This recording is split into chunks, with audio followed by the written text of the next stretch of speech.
কবি বলেন, ইশকে মাহবুবে খুদা जिस दिल में हासिल नहीं लाखों में हो मगर ईमान में कामिल नहीं। ঠিক কিনা?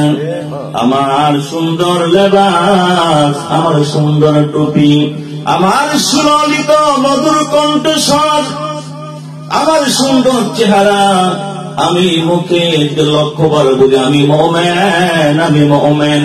যদি ভিতরে মাহবুবে খুদার প্রেম না থাকে, ভালোবাসা না থাকে, আমার আল্লাহ বলেন, রাসূল বলেন, তুমি মুমিন নও, তুমি হইলে বেঈমান মুনাফিক।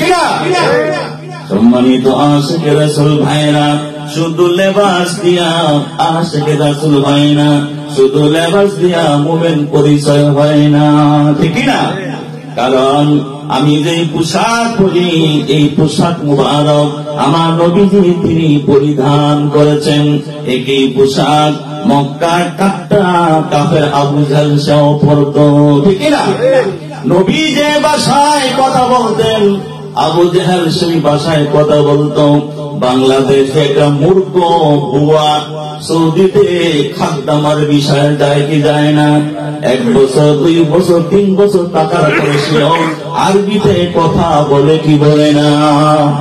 আর একটা আরবের বাঙালি একটা মূর্খ কাজের বেটি যখন আরবে যায়, আরবে গিয়া থাইকা যখন সে আরবিতে কথা বলে, আমাদের দেশের মুফতি সাইকেল হাদিসও তার সাথে আরবি বলে পারে না, কথা বলে, ঠিক না?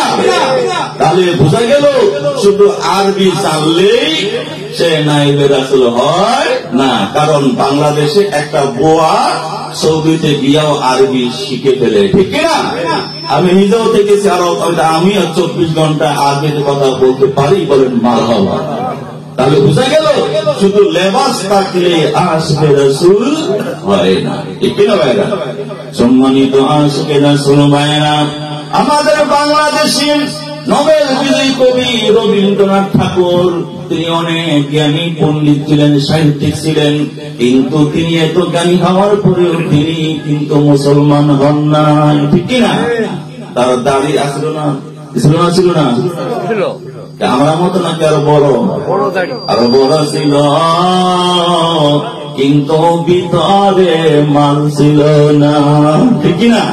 মাল কি মানে ঈমান, মাল কি ঈমান ছিল না। তাহলে বুঝা গেল আমার এই লেবাস থাকলে কি হবে, যদি ভিতরে ঈমান না থাকে, আমার এই লেবাসে আমার এই চাকচিককে যে কি চকচক করলেই শোনা হয় না, ঠিক না?